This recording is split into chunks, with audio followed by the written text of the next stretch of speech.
Picture this for a second. You decide to finally get your finances in order.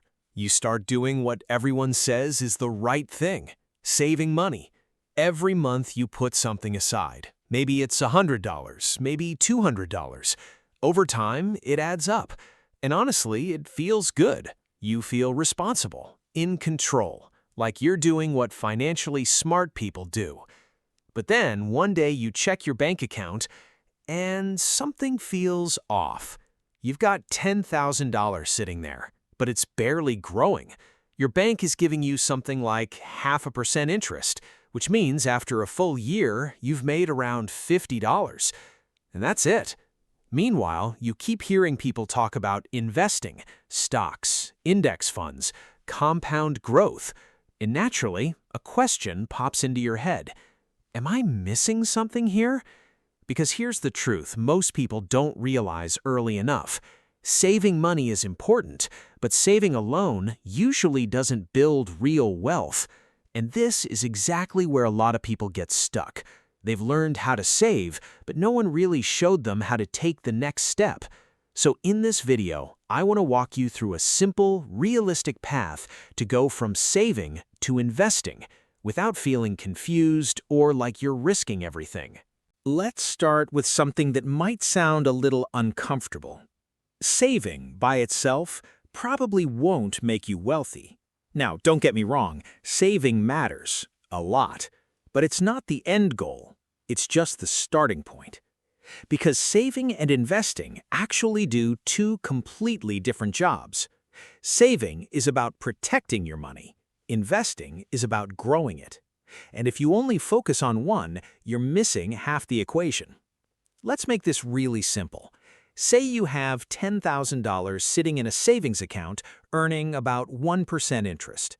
After a year, you'll have around $10,100. Now compare that to investing. Historically, the stock market has averaged around 8 to 10% per year over long periods. At 10%, that same $10,000 becomes $11,000 in a year. At first glance, it doesn't seem life-changing. But the real difference shows up over time. After 20 years, saving at 1% gets you to roughly $12,000. Investing at 10%, around $67,000. Same starting point, completely different outcome. And this is where things get interesting. The biggest financial gap isn't between people who save and people who spend. It's between people who save and people who invest. So why don't more people make that switch? It's not because they don't understand the math. It's because of how it feels. Saving feels safe. Investing feels uncertain. When your money is in savings, it just sits there, no surprises. But investments go up and down, sometimes quickly, and that movement makes people nervous. Now you might be thinking, okay, but I don't want to lose my money. That's completely fair. And that's why the shift from saving to investing shouldn't happen all at once. It should happen in stages. First step, build a solid emergency fund. Before you invest anything, you want 3 to 6 months of living expenses saved in cash. This money is not for investing. It's there for real-life situations, job loss, medical bills, unexpected expenses. Because one of the biggest mistakes people make is investing money they might need soon. An emergency fund solves that problem. Second step, mentally separate your money. Think of it like 2 buckets. One is your safety bucket, that's your savings. The other is your growth bucket, that's your investments. Your safety money stays stable. Your growth money is allowed to move up and down because its job is to grow over time. This simple mindset shift makes investing feel a lot less stressful. Third step, start small. You don't need thousands of dollars to begin. You can start with $50 or $100.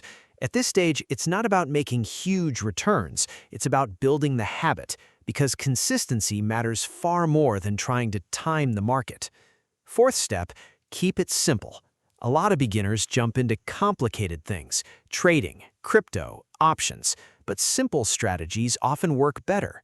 For example, Index funds. Instead of trying to pick individual stocks, you invest in a large group of companies all at once. It's diversified, lower stress, and historically effective over the long term.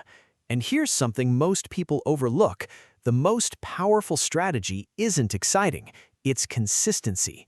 Imagine investing $300 every month. At an average return of 8% over 25 years, you'd end up with around $285,000. But here's the surprising part.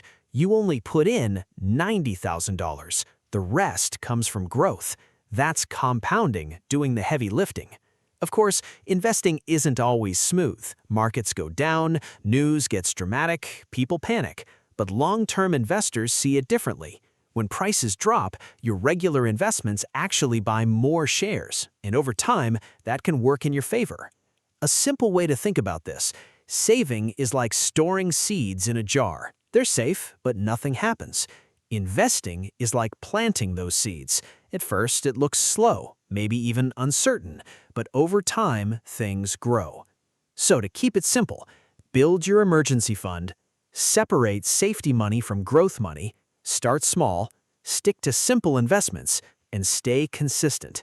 Because at the end of the day, saving gives you security, but investing is what creates long-term freedom. And now, I'm curious, are you still mostly saving, or have you already started investing? Let me know.